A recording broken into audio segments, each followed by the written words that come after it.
اللهم صل على سيدنا محمد يا رب صل وسلم دائما ابدا على حبيبي. تو بس رمضان کی آمد ہے. روزے بھی گرمیوں کے بہت سے لوگ ابھی سے نہ رکھنے کا ارادہ کر چکے ہوں گے. نہیں آپ کی بات نہیں کر رہا, بہت سے لوگوں کی بات کر رہا. اور بہت سے انشاءاللہ رکھنے کا ارادہ بھی کر چکے ہوں گے جیسے آپ. ٹھیک ہے, ٹھیک.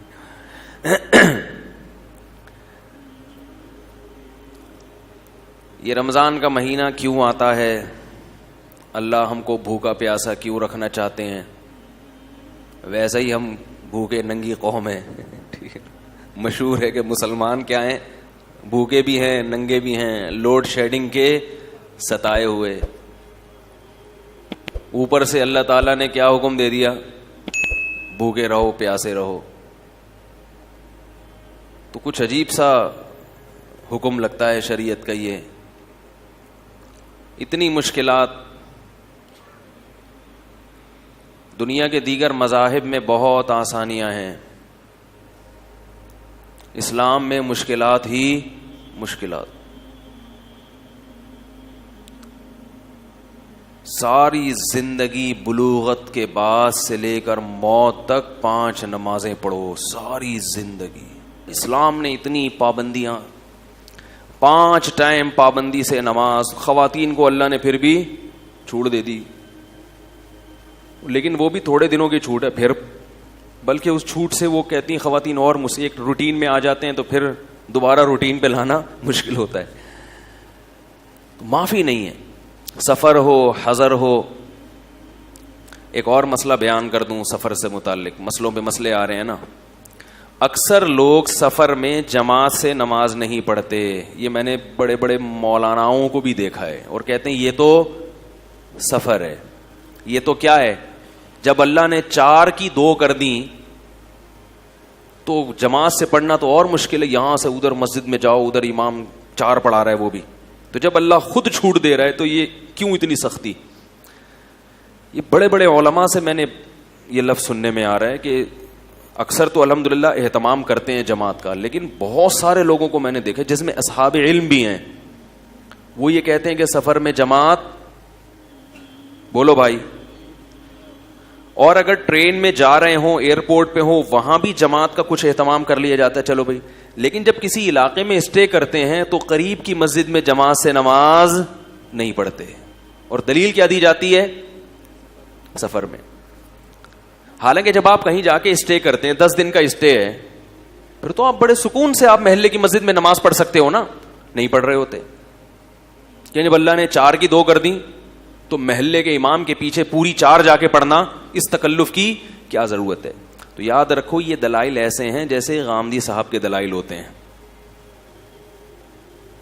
یہ دلائل کیسے ہیں؟ جیسے کچھ ادھر سے کچھ ادھر سے کچھ ادھر سے ملغوبہ بنا کے ایک تحقیق مارکیٹ میں لا کے رکھ دی.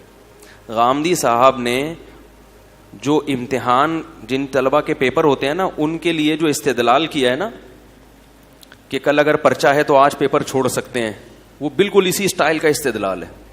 کہتے ہیں جب اللہ نے سفر میں روزہ چھوڑنے کی اجازت دے دی اس لیے کہ اس میں ٹینشن ہوتی ہے, مشقت ہوتی ہے, تو اللہ کی قسم سفر میں روزے میں اتنی ٹینشن نہیں ہوتی جتنا کل پیپر ہے, آج آپ نے تیاری کرنی ہے, اس میں ٹینشن. اٹینشن خوب غور سے سنے کیا کہہ رہا ہوں. وہ کہتے ہیں اس میں ٹینشن, ارے یار بولو نا, اس میں ٹینشن زیادہ ہوتی ہے. تو جب اللہ نے سفر میں اجازت دے دی تو کل ایک بچے کا پیپر ہے, پورے سال کی تیاری ہے, 5 لاکھ روپے اس کے اس سیمسٹر پہ خرچ ہو چکے ہیں. رمضان میں بھوکا پیاسا رہ کے اس کو بہت سے تو گٹکے پان کے سگریٹ کے عادی ہوتے ہیں. وہ یہ غامدی صاحب نہیں کر رہی, میں خود اپنی رپورٹ پیش کر رہا ہوں. تو وہ بیچارے کیسے ایکچولی روزہ رکھیں گے؟ کوئی بات نہیں, فعدۃ من ایام اخر. سمجھ رہے ہیں؟ جبکہ امت کے تمام فقہا, مفتیان کرام, سب کہتے ہیں کہ روزہ چھوڑنے کی اجازت صرف 2 کنڈیشن میں ہے, سفر میں اور بیماری میں. اس کے علاوہ کسی صورت میں روزہ چھوڑنا جائز, بولو بھائی, نہیں. اس کے تفصیلی دلائل کیا ہیں وہ ایک طرف میں کچھ ایک اصول اور ضابطہ بیان کرتا ہوں آپ کو. یاد رکھو یہ جو عبادات کا جو معاملہ ہے نا, عبادات جو چیزیں خالص عبادت ہیں یہ توقیفی ہوتی ہیں. توقیفی گاڑا لفظ ہے, اب اس کا مطلب بیان کر رہا ہوں. توقیفی, توقیفی کا مطلب جیسے نقل ہے اسی نقل پر اکتفا کیا جائے گا, اس میں اپنی عقل کو دخل, بولو بھائی, نہیں دیا.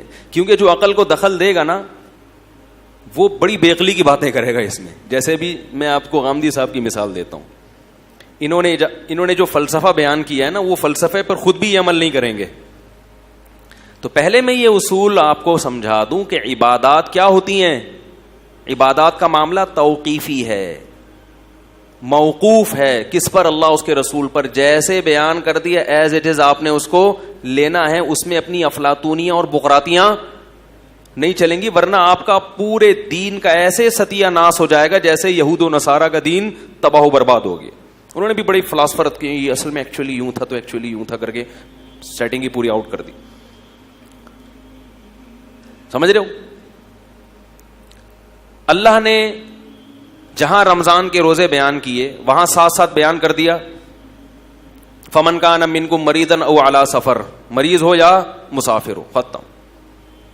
اب سفر کو اللہ نے بیان کر دیا, لہذا سفر میں اگر مشقت نہ بھی ہو تو بھی روزہ چھوڑنا, بولو بھائی, جائز. حالانکہ جناب غامدی صاحب کی تقریر کا خلاصہ یہ نکلے گا کہ سفر میں مشقت تھی اس لیے اجازت دی, اور یہ مشقت کل پیپر والے کے لیے بھی ہے لہذا اس کو بھی اجازت ہے. اس کا مطلب اگر سفر میں مشقت نہ ہو تو پھر غامدی صاحب کے نزدیک روزہ رکھنا کیا ہوگا؟ فرض ہونا چاہیے. میں کہتا ہوں ایک غریب آدمی جو بیچارہ جھونپڑی میں ہو, اسے کوئی اسلام آباد لے جائے جہاز میں بٹھا کے, اس کو اپنے جھونپڑے میں لوڈ شیڈنگ میں جو مشقت تھی سفر میں وہ مشقت نہیں ہوگی. یار موجہ ہی, وہ کہے گا روز میرے ایسے سفر ہوں.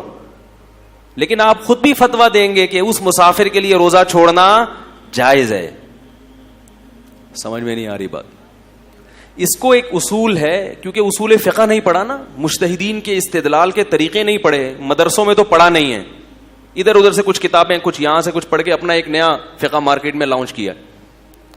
فقہاء ایک اصول بیان کرتے ہیں کہ شریعت میں جو خاص طور پر عبادتیں ہیں ان کا مدار علت پر ہوتا ہے, حکمت پر نہیں ہوتا. دیکھو بات سے بات نکلتی ہے, نماز پڑھنا فرض ہے, اس کی حکمت کیا ہے؟ ان الصلاۃ تنہا عن الفحشاء والمنکر, نماز بے حیائی اور برائی سے روکتی ہے. یہ اللہ نے اس کی ریزن بیان کر دی. ایک اور ریزن اللہ نے بیان کی, اقیم الصلاۃ لذکری, نماز قائم کرو مجھے یاد رکھنے کے لیے. نماز کی ریزن کیا ہے؟ اللہ کی یاد.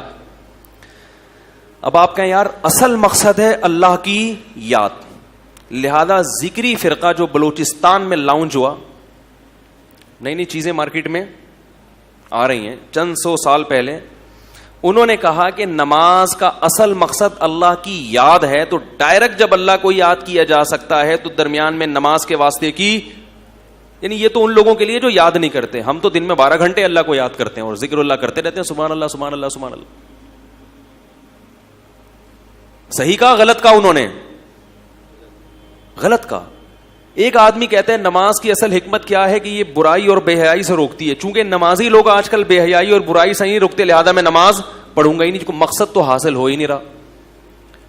اور جو آدمی پہلے سے بے حیائی اور برائی سے بچا ہوا ہے اس کو تو نماز پڑھنے کی ضرورت ہے ہی نہیں. ایک صاحب آئے منکر حدیث تھے, یہ اللہ کا بڑا فضل ہے, میرے جتنے مناظرے ہوئے ہیں نا آج تک بغیر تیاری کے ہی ہوئے ہیں ٹھیک ہے, اور بغیر تیاری ہی کہ الحمدللہ سامنے والا مارکیٹ سے شارٹ ہوا ہے, دوبارہ مڑ کے نہیں دیکھا اس. مجھے اس سے اندازہ ہوتا ہے کہ اہل باطل کے جو دلائل ہیں نا وہ اتنے مضبوط نہیں ہوتے کہ اس کے لیے اتنا مطالعے کی ضرورت ہو. اکثر و بیشتر انہی کی بات میں انہی کا جواب ہوتا ہے. تو ایک منکر حدیث تھے, حدیث کا انکار کرتے تھے, وہ کہتے سب قرآن میں تو حدیث کی کیا ضرورت. تو میرے پاس آئے, وہ میں نے اس کو کہا کہ ان کو نہیں بتانا کوئی مولانا صاحب ہے, ان کو بولنا وہی کالج کا ایک لڑکا ہے, وہ بھی چاہ رہا ہے آنا آپ کی طرف, یعنی ویسے آنا چاہ رہا ہے, پر ویسے الحمدللہ میں نہیں آنا چاہ رہا. تو وہ آ گئے, تو کہنے لگے کہ یہ جو ایکچولی جو نماز ہے نا, جو قرآن میں 5 ٹائم کا جو نماز کا جو کانسیپٹ ہے, یہ ایک میٹنگ ہے کہ مسلمان سب 5 ٹائم کیا کریں گے, فلاح و بہبود کے لیے ایک میٹنگ کریں گے. انہوں نے کہا قرآن میں تو کہیں بھی نہیں ہے نماز کا طریقہ, تو یہ مولویوں کا بنایا ہوا ہے, جو اجمیوں کی بنائی ہوئی کتابیں جو بخاری مسلم اجمیوں نے لکھی ہیں, ان کو اللہ کے کلام پر کیا کر رہے ہیں, بولو بھائی, ترجیح دے رہے ہیں. اجمیوں کی کتابیں ہیں اور اس کو کس پر فوقیت دے رہے ہیں, اللہ کے کلام پر. یہ بالکل ایسے ہے جیسے کوئی ائمہ اربعہ پہ لوگ اعتراض کرتے ہیں نا کہ ان کے لکھے ہوئے مسائل اس کو حدیث پر کیا دے رہے ہیں, ترجیح. تو یاد رکھو, جیسے منکرین حدیث کو یہ جواب دیا جاتا ہے کہ کتابیں اجمیوں نے لکھی ہیں حدیث کی, مگر لکھے اس میں نبی کے اقوال ہیں, تو اجمیوں کے لکھنے سے وہ قرآن سے ہٹ کر نہیں ہو جائے گا. تو ایسے ہی ائمہ اربعہ نے جو فقہی مسائل بیان کیے, لکھے ائمہ اربعہ نے ہیں, مگر استدلال کہاں سے کیا ہے, قرآن اور سنت سے کیا ہے. تو نسبتوں کو نہیں دیکھا جاتا, روح کو دیکھا جاتا ہے. خیر, کہنے یہ اصل میں میوچل انڈرسٹینڈنگ سے کچھ انگلش کے الفاظ بھی, تاکہ یعنی یہ لوگ وہ ڈالتے ہیں کہ ہم کوئی چھانگا مانگا سے, یہ چیچا وطنی سے نہیں آئے ہیں, ہمیں بہت سب پتہ ہے. تو وہ اصل میں ایکچولی 5 ٹائم کیا ہے, میٹنگ. اور میں نے کہا حج, کہہ رہے وہ اینول میٹنگ ہے. حج کیا ہے, اینول میٹنگ, سالانہ اجتماع ہوگا, اس میں فلاح و بہبود, اور اس میں ایک جیسا لباس پہنائیں گے تاکہ ایکولیٹی ہو, فرق ختم ہو, تاکہ مسلمانوں میں بھائی چارگی پیدا ہو. حج گیا صحیح. میں نے ان سے ایک بات کہی, میں نے کہا اچھا یہ جو اللہ تعالیٰ نے کہا ہے 5 ٹائم میٹنگ کرو, ایک آفس کھول کے جو مسجد ہوگی, اور اس میں پھر مسلمانوں کی فلاح و بہبود کا سوچو, ریاست کو مضبوط کرنے کا سوچو, تو اس میں اللہ نے یہ کیوں کہا کہ وضو کرو ہے بھائی, میٹنگ کے لیے وضو کرنا. انہوں نے کہا اصل میں یہاں وضو کا مطلب ہے اپنے آپ کو ظاہری یعنی باطنی خباثتوں سے پاک کر کے جاؤ. باطنی خباثتوں سے یہ مناظرہ ہو رہا ہے, اور میں پریشان تھا کہ بغیر تیاری کے یہ میں کیسے کروں گا. اللہ کا شکر ہے میں نے تیاری کر کے ٹائم ضائع نہیں کیا, ٹھیک ہے, اللہ کا بڑا فضل ہو گیا میں نے تیاری نہیں کی, ورنہ میرے کتنی محنت ضائع ہوتی ہے اس میں. انہوں نے کہا یہ اصل میں کیا ہے کہ اپنے آپ, اور وہ طارق روڈ پر بیٹھتے ہیں, ان کا آفس ہے, بہت بڑے فنٹر ہیں. آپ سمجھ رہے ہو کہ ایسے لونڈا لپاڑا اٹھ کے آ گیا ہوگا, مفتی صاحب ایک فرضی قصہ سنا رہے ہیں, ایسا نہیں ہے. منکرین حدیث کا ایک بہت بڑا فنٹر ہے, طارق روڈ پر اس کا آفس ہے. طارق روڈ پہ آفس بھی کسی چھوٹے آدمی کا نہیں ہو سکتا. طارق روڈ پہ آفس کرائے پر آپ لو تو پتہ چل جائے گا آپ کو. بہت بڑی فلم تھی, کیونکہ پرانا واقعہ مجھے نام یاد نہیں ہے, ورنہ میں نام بھی بتا دیتا. تو وہ کلین شیف تھے, حلیہ بتا دیتا ہوں آپ. اچھا, ان کے ساتھ کچھ عربی جبے میں بھی 5-6 لڑکے بھی تھے جو عربی بہترین جانتے تھے, وہ بھرم کے لیے نا, تو وہ عربی بڑی اچھی بول چال تھی. یہ جو مجھ سے بات کر رہے تھے ان کی انگلش اچھی تھی, عربی نہیں تھی. وہ جو اپنے ساتھ 3-4 لڑکے لائے تھے, جو ان کا لباس بھی وہ عربوں والا انہوں نے وہ پہنا ہوا, تاکہ تھوڑا سا لک کس کا ہے, مکہ مدینہ کا لک آئے اس میں. ہم سادہ کپڑوں میں, وہ جو چائنیز ٹوپی ہوتی ہے, یہ چائنا ٹوپی نہیں ہوتی ہے جو آپ نے پہنی ہوئی, ہمارے حضرت اس کو ٹیشو پیپر کہتے تھے, ٹھیک ہے نا. اچھا خیر, تو کہہ رہے ایکچولی اصل مقصد یہ ہے کہ ہم اپنے آپ کو اندر سے بغض, حسد, کینہ, کیونکہ جب فلاح و بہبود کے لیے جو میٹنگ ہوگی, اگر آپ کے دل میں بغض, حسد, کینہ, دنیا کی محبت ہوگی تو وہ میٹنگ کامیاب, آپ اپنے مفاد میں دیکھو گے, قوم کے مفاد نہیں. تو وضو کا یہ مطلب ہے, ایبولیشن کا مطلب کیا ہے, اندر سے پاک. میں نے کہا یار اللہ کہہ رہے ہیں کہ فاغسلوا وجوہکم یا ایھا الذین آمنوا اذا قمتم الی الصلاۃ, جب تم نماز کے لیے کھڑے ہو, فاغسلوا ایدیکم الی المرافق, اپنے بازوؤں کو کوہنیوں تک دھو. میں نے کہا یہ جو اندر سے اپنی طہارت ہے, یہ کوہنیوں تک کیوں ہو رہی ہے؟ حسد سے کوہنیوں تک اپنے آپ کو پاک کریں ہم, اور رجلین کے بارے میں اللہ کہہ رہے ہیں الل کعبین، ٹخنوں تک پاؤں کو دھو. تو اے اللہ جب پاؤں کو حسد اور کینہ سے پاک کرنا ہے تو ٹخنوں کی تکلف کی کیا ضرورت ہے؟ گھٹنوں تک ہونا چاہیے. وہ تو کیا خیال ہے؟ پورا جسم ہونا چاہیے. تو وہ تھوڑے سے نا بوکھلا گئے. میں نے کہا یہ جو اللہ کہہ رہے ہیں کہ چہرہ دھو، چلو چہرے کی تو آپ کہہ سکتے ہو کہ چہرے کا یہ مطلب ہے، مطلب تو کچھ بھی نکالا جا سکتا ہے نا کسی کا. پھر آپ کہہ رہے ہو کہ جو کوہنیاں دو، تو کوہنیوں کا کیا مطلب ہے؟ کوہنیوں کا مطلب کیا؟ دل کو تو اگر اللہ کہتے نا دل دھو کے آؤ، ہم کہتے بھائی دل کو پاک صاف کرو. کیسے بیچارے سینس لیس لوگ ہیں. پھر وہ انہوں نے فوراً ٹاپک چینج کر دیا اور کہنے لگے بخاری پر یہ اعتراض، مسلم پر یہ اعتراض. میں نے ان سے ایک بات کہی، میں نے کہا بخاری مسلم پر جو اعتراض ہے اس پر تو ہم بعد میں بات کرتے ہیں. قرآن خود کہہ رہا ہے کہ نبی اللہ کی آیات کی تشریح نبی کریں گے، یعلمہم الکتاب. قرآن خود کہہ رہا ہے. اگر یہ بخاری مسلم غلط ہے تو پھر آپ صحیح کتاب حدیث کی بتا دو، میں اس کو فالو کرنا شروع کر دوں گا. کیونکہ قرآن کہہ رہا ہے قرآن کی تشریح کون کرے گا؟ نبی. یہ تو خود قرآن کہہ رہا ہے، تو وہ نبی کی تشریح کہاں گئی؟ نہیں آ رہی میرا خیال ہے بات. اگر یہ بھی غلط ہے تو اس کے علاوہ تو ہمارے پاس کوئی تشریح ہے ہی نہیں. پھر اس کا مطلب معاذ اللہ قرآن نے غلط کہا.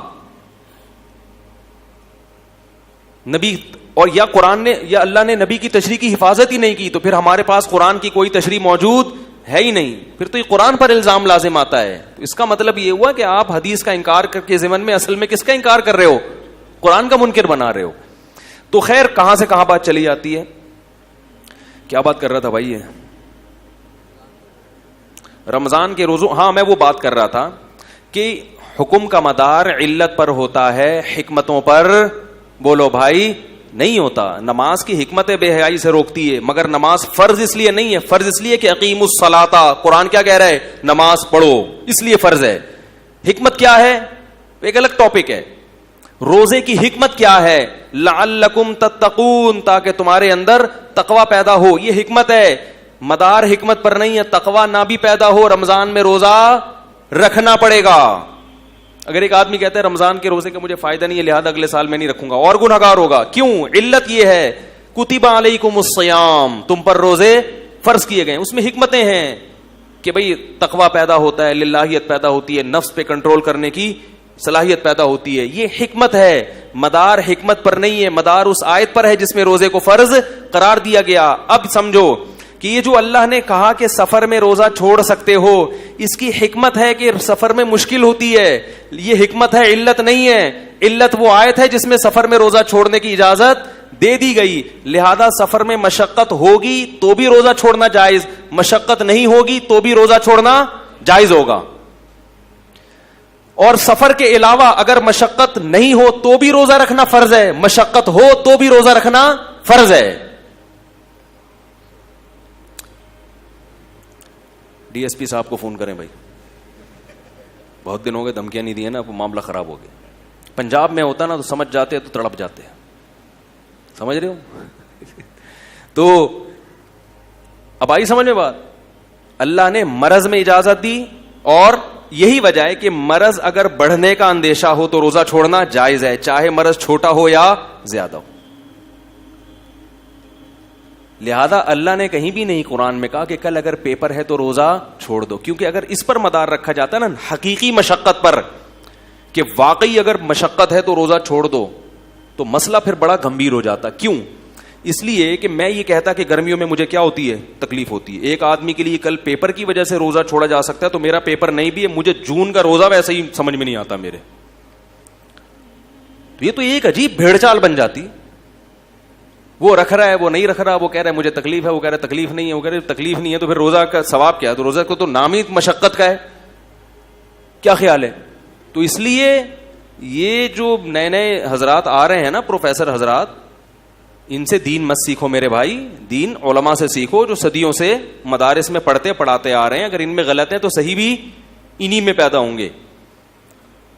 اسی وجہ سے تمام فقہا کا اجماع ہے کہ کیسی ہی شدید مشقت ہو، اگر سفر نہیں ہے اور مرض نہیں ہے تو آپ کو روزہ رکھنا پڑے گا. یہاں تک کہ کوئلے کی کان میں کام کرنے والا مزدور جو 1 منٹ پیاس پانی کے بغیر گزارا نہیں کر سکتا، اس کو بھی روزہ رکھنا پڑے گا. نہیں آ رہی بات؟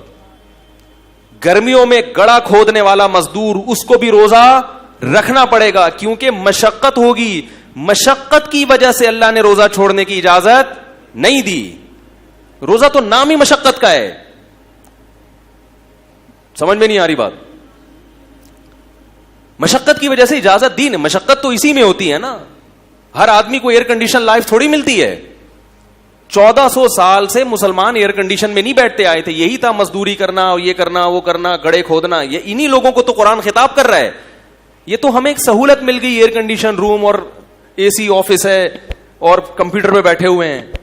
اصل جو خطاب ہو رہا ہے صحابہ کرام کو, وہ تو یہی تھے, مزدور تھے, کھیتی باڑی کیا کرتے تھے. کسی صورت میں جائز نہیں ہے مزدور کے لیے روزہ چھوڑنا. سوال پیدا ہوتا ہے کہ کوئلے کی کان میں کام کرنے والا رکھے گا کیسے؟ وہ تو 1 سیکنڈ بھی پانی کے بغیر گزارا, بولو نا بھائی, نہیں, وہ تو مر جائے گا. تو ہم کہتے ہیں جب مرنے لگے تو توڑ دے, کیونکہ اللہ نے سب سے پہلے کس کو ترجیح دی ہے؟ اس پہ قرآن و سنت ہے کہ سب سے پہلے کیا ہے؟ زندگی.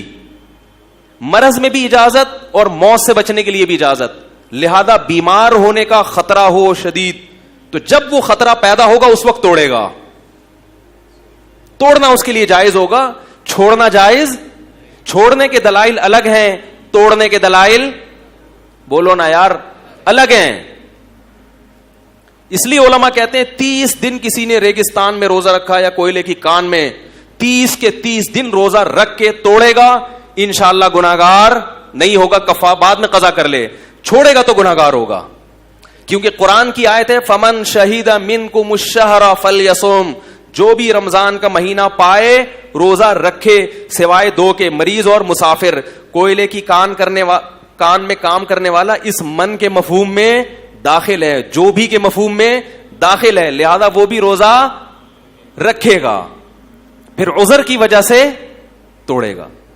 اب اگر کوئی کہ یار جب رکھ کے توڑنا ہی ہے تو ایسے رکھنے کی کیا ضرورت, تو یہ آپ کی اپنی رپورٹ ہے, آپ کی اپنی منطق ہے جو اللہ کے قانون میں نہیں چلے گی. اس کی مثال ایسے ہے کہ آپ کو غسل کے لیے پانی نہیں مل رہا, غسل کے لیے آپ کو پورا جسم ناپاک, آپ کا احتلام ہوا, جسم میں ناپاکی لگی, پانی نہیں مل رہا. اللہ کہتے ہیں مٹی پہ یوں ہاتھ مارو, یوں مارو, نماز پڑھو. آپ کہیں یار یہ جب پورا جسم لت پت ہے نجاست میں, یہ یوں کیا, یہ اس سے کیا کو پاک تھوڑی ہو جاؤں گا میں نہیں پڑھ رہا ہے, مجھے گندگی میں نہیں ہے. قضا کرنے کا گناہ ہوگا کہ نہیں ہوگا؟ بھئی تم اپنی عقل کیوں لڑا رہے ہو؟ اللہ نے کہہ دیا کہ تم یوں کر لو تو میں اس کو, اور نیت کا فرق ہے. وضو کی نیت سے وہی کام کرو گے تو باوضو کہلاؤ گے, غسل کی نیت سے یہی 2 ضربے مارو گے تو یوں سمجھا جائے گا جیسے غسل کر کے آئے ہو. یہی وجہ ہے کہ فقہا نے لکھا ہے, اس لیے کہتا ہوں فقہا کو فالو کرو. خدا کی قسم ان جیسا دماغ کسی کے پاس نہیں ہے, لوگ پڑھتے نہیں ہیں. فیس بک پہ ایک بہت بڑے فنٹر ہیں, ان کے روز کوئی بڑی شائستہ اردو میں, جیسے مرزا غالب کے کوئی خاندان کے فرد ہوں, بڑی شائستہ اردو میں نا کوئی نئی چیز روزانہ مضمون لے کر آ رہے ہیں. میں ان کا جواب نہیں دیتا. وہ کہتے ہیں اصل میں یہ فقہا نے جب فقہ کو مرتب کیا تھا تو وہ بڑی گاڑی اردو ہے, مجھے وہ اتنی آتی بھی نہیں ہے. وہ اس کے ان جن پیرایوں میں اور جس سیاق و سباق میں تھا, تو اس فقہ کو نئے سرے سے ریفائن کرنے کی ضرورت ہے تاکہ موجودہ زمانے کے مسائل پر وہ کیا ہو. جبکہ میں اس شخص کو ذاتی طور پر جانتا ہوں, جامعۃ الرشید کا بھاگا ہوا. فقہ اس نے پڑھی نہیں ہے, نہ فقہ کی کتابیں پڑھی ہیں, اور تبصرہ کر رہے ہیں کس پر کہ یہ فقہ پرانی ہو چکی ہے, نئے زمانے کے لیے الگ چاہیے. بھائی ایک چیز آپ نے پڑھی نہیں ہے, آپ بیٹھ کے کیسے تبصرہ کر رہے ہو؟ تو خیر, اسی طرح یاد رکھو کہ یہ سفر میں نماز کا مسئلہ ہے. سفر میں جو اللہ نے 4 کی 2 کر دی, اس کا مدار مشقت پر نہیں ہے, اس کا مدار کس پر ہے؟ سفر پر. سفر میں ٹینشن ہو یا نہ ہو, آپ کو 4 کی کتنی کرنی ہے؟ 2. بعض ائمہ کے نزدیک 2 واجب ہیں, جیسے حنفیہ کے نزدیک, اور بعض کے نزدیک 2 بھی جائز 4 بھی جائز. لیکن جو رخصت کا مدار ہے وہ سفر پر ہے. مشقت ایک حکمت ہے. جبکہ جماعت چھوڑنے کا جو مدار ہے وہ سفر پر نہیں ہے, وہ حقیقی مشقت پر ہے. اگر واقعتاً کوئی ٹینشن ہے, کوئی مشقت ہے, تو سفر ہو یا حضر, کبھی کبھار جماعت چھوڑی جا سکتی ہے. جیسے کبھی بیمار ہے یا تھکا ہوا ہے بہت زیادہ, کبھی کبھار, یا بھوک لگ رہی ہے اور کھانا سامنے آ گیا, اب اس کو پتا ہے میں نماز پڑھنے جاؤں گا تو دل کہاں اٹکا رہے گا ادھر, تو یہ ایک حرج ہے, اس میں جماعت چھوڑ سکتے ہیں آپ, عادت نہ بنائی جائے. تو یہ کنڈیشن سفر میں ہوگی تو بھی چھوڑ سکتے ہیں, حضر میں ہوگی. سفر میں اگر آپ کو تھکاوٹ ہے, آپ کو ڈر ہے ٹرین نکل جائے گی, چھوڑ سکتے ہیں مسجد کی جماعت, اپنی تو کرانی پڑے گی.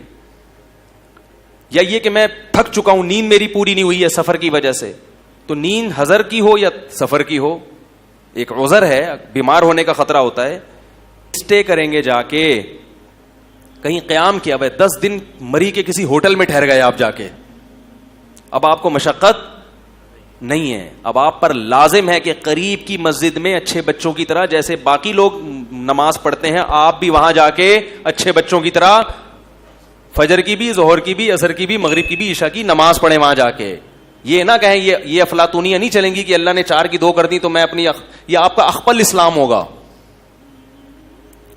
نہیں آ رہی بات میرا خیال ہے. اسی طرح سنت مؤکدہ بھی لوگ سفر میں شارٹ کر دیتے ہیں, اور دلیل یہی دیتے ہیں کہ جب اللہ نے فرض میں 4 کی 2 کر دی تو سنت مؤکدہ کی کیا حیثیت ہے بھائی, وہ تو فرض سے بھی کم درجے کی چیز, لہذا وہ بھی شارٹ. تو یاد رکھو سنت مؤکدہ کا مدار بھی مشقت حقیقیہ پر ہے, مشقت حکمیہ پر. تھوڑی ٹرم اس لیے استعمال کروں تاکہ علماء بھی سمجھ سکیں. اگر واقعی ٹینشن ہے, کوئی پریشانی ہے, تو حالت مقام میں بھی سنتیں چھوڑی جا سکتی ہیں کبھی کبھار, سنت مؤکدہ. سفر میں بھی اگر تھکاوٹ ہے یا آپ کو بس کے نکلنے کا ڈر ہے, یا ٹائم بہت, جب بس میں جاؤ نا تو ودرے کا زرزر کوا وہ ڈرائیور چیختا رہتا ہے, تو ہم جب کبھی بس سے سفر کرتے ہیں تو میں سنت مؤکدہ نہیں پڑھتا بھائی, ظہر کے 2 پڑھو, اور کیونکہ واش روم, کھانا, نماز تینوں چیزیں ہیں, اور ڈرائیور وہ زرزر کوا وہ فوراً پیچھے سے ندائیں لگانا, کیونکہ اس میں اگر سنتیں پڑھیں گے بھی تو وہ دل نہیں لگتا اس میں. تو یہ واقعی مشقت ہے. ایسی کنڈیشن تو اگر یہاں بھی ہوگی تو سنتیں چھوڑ دو, کوئی فرض تھوڑی ہیں وہ. نہیں یار میرا خیال ہے. یا ٹرین میں ہے, آپ کو پتا ہے کہ قبلہ ہی نہ چینج ہو جائے کہیں, سنتوں کی ٹرین گھوم نہ جائے, اتنی مشکل سے آپ نے قبلے کی ڈائریکشن کھڑکی میں جھانک کے سیٹ کی, اب آپ سنتوں میں لگ گئے تو کہیں مڑ گئی تو پھر دوبارہ کون جھانکا تاکی کرے گا, 2 فرض پڑھ لو, سنتیں چھوڑ دو. لیکن کہیں جا کے آپ دھرنا مار کے بیٹھ گئے ہیں, کسی کے گھر 14 دن کے لیے گئے, آرام سے سہولت ہے, اب کوئی ٹینشن نہیں ہے, تو پھر یہ آپ کی بقراتی نہیں چلے گی کہ اللہ نے جب 4 کی 2 کر دی تو سنت مؤکدہ, وہ مؤکدہ جیسے حضر میں تھی سفر میں بھی ہیں, کیونکہ سنت مؤکدہ رسول اللہ صلی اللہ علیہ وسلم نے سفر میں بھی پڑھی ہیں. سمجھ رہے ہو کہ نہیں سمجھ رہے ہو؟ تو سنت مؤکدہ کا تعلق مشقت حقیقیہ پر ہے. اگر واقعی کبھی مشقت ہو رہی ہے, تکلیف ہو رہی ہے, پڑھنے میں بیماری ہے, تھکاوٹ ہے, تو سفر ہو یا حضر آپ ہر صورت میں سنت مؤکدہ چھوڑ سکتے ہیں کبھی کبھار. اور اگر سفر میں مشقت ہے تو بھی چھوڑ سکتے ہیں, اور اگر مشقت نہیں ہے تو نہ سفر میں نہ حضر میں. جبکہ فرض نماز 4 کی 2 رہیں گی سفر میں, چاہے مشقت ہو یا نہ ہو, اور حضر میں کتنی ٹینشن ہو 4 کی 2 نہیں کر سکتے آپ. آپ کہیں یار میں ہوائی جہاز کا سفر تھا اسلام آباد سے کراچی, ایئر کنڈیشن سفر, اس میں میں نے 4 کی 2 پڑھی ہیں, حالانکہ میں بڑی سہولت میں تھا, اور اپنے جب گھر میں داخل ہوا تو بیگم کی ڈانٹ سے اور اس کی صلواتوں سے مجھے کیا ہو رہی ہے, بہت سخت ٹینشن, جو سفر کی ٹینشن سے, کیونکہ آپ لیٹ گھر پہنچے ہیں, آپ نے ٹائم دیا تھا میں بدھ کو پہنچ جاؤں گا, پہنچ آپ جمعے کو رہے ہیں, تو بیگم کی جھاڑ تو پڑے گی نا. اب اس جھاڑ کی وجہ سے ایکچولی جو مجھے ایک ٹینشن سی فیل ہو رہی ہے وہ جہاز میں ٹینشن نہیں تھی, اور سفر میں جب اللہ نے 4 کی 2 کر دی اس لیے کہ مشقت ہے, تو یہ مشقت تو مجھے زیادہ ہے, لہذا میں اب بھی کتنی پڑھوں گا. ایسا نہیں ایسا کریں گے تو کوئی بھی کتنی مرضی ٹینشن ہو آپ کو 4 ہی پڑھنی پڑیں گی. تو کیا پتا چلا کہ عبادت سے متعلق جو شریعت کے حکام ہیں وہ توقیفی ہیں, اس میں یہ منطق اور فلسفہ بولتے کیوں نہیں چلتا. اس زمانے میں مسئلہ یہ ہے کہ علم کی کثرت بہت ہے, علم میں عمق اور گہرائی ختم ہو گئی ہے, کتابیں بہت ہیں, مطالعے کر کر کے لوگ پتہ نہیں کیا بن چکے ہیں, ہر رات ہمیں تو پتہ نہیں کس سے. مفتی طارق مسعود صاحب کے بیانات سننے کے لیے youtube.com/مفتی طارق مسعود کو سبسکرائب کریں, اور اگر آپ لائیو ویڈیو کو کبھی بھی مس نہیں کرنا چاہتے ہیں تو سبسکرائب کرنے کے بعد